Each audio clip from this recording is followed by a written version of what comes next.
Welcome to the NC Spin After Spin. Additional comments from our panelists just available on our website. I want to ask you, what do you wish you had said on last week's show but didn't get the opportunity to? Gene Arnold, we'll start with you. Well, Tom, we were discussing some of the educational budget and the issues, and there's been a study that was just completed by a group out of Stanford University and published in the New York Times on the learning gap between whites and blacks and Hispanics. And the study was done analyzing test scores for math and English, yes.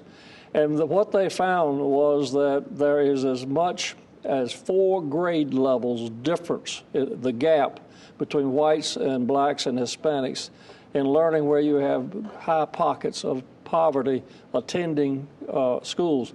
And Howard, your town, Chapel Hill, was one of those that was focused on, as well as Atlanta, Georgia. So it just doesn't seem that we're making any real headway in closing that gap. That's discouraging. Brad, what do you wish you had said on last week's show? You know, HB2's been such a dominant issue on the front pages and on the television news shows, and right here on NC Spin.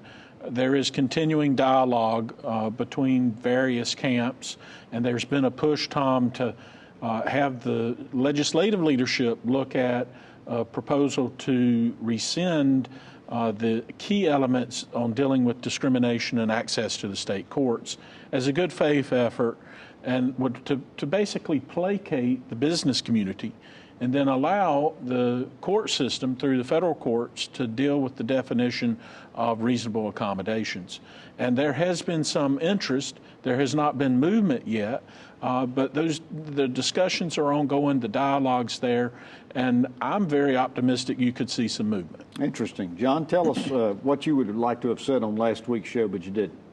Well, I guess I will dovetail on what Brad just said. There's another part of the negotiation conversation that's been thrown out by several different folks, and that has to do with creating some kind of commission or working group to discuss some of the more controversial issues, try to come to some agreement. Some of these issues involve basically a zero-sum game for privacy. If one person gains, another person loses. Someone feels more comfortable in a private setting, another person might feel less comfortable. We've got to figure out some solutions. Single occupancy restrooms and showers and so forth is one option, but in some buildings that may be impossible or too expensive. So we've got a lot of the conversation still to have. I think that's still, as Brad said, I think there are reasons to be optimistic that while you've got some strong differences of opinion, and I can see the point that either side makes, there are some areas for potential movement. Interesting. Howard, what do you wish you'd have said on last week's show? Well, I would have called attention to the fact that former Governor Jim Martin was being honored by the Public School Forum.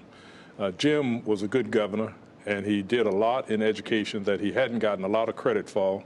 And I'm glad finally that's being highlighted and he's being recognized for that. I think a lot of credit is due to him and to Jim Holzhauser for the work they did under very trying circumstances to advance and enhance educational opportunities for students in our state. And Jim Martin is sort of a modest man and very modest, yeah. Absolutely. Yeah. I'm glad, I agree with you. I'm glad to see him getting this recognition. Well, thanks for watching the After Spin. We'll have more video all during the week on ncspin.com.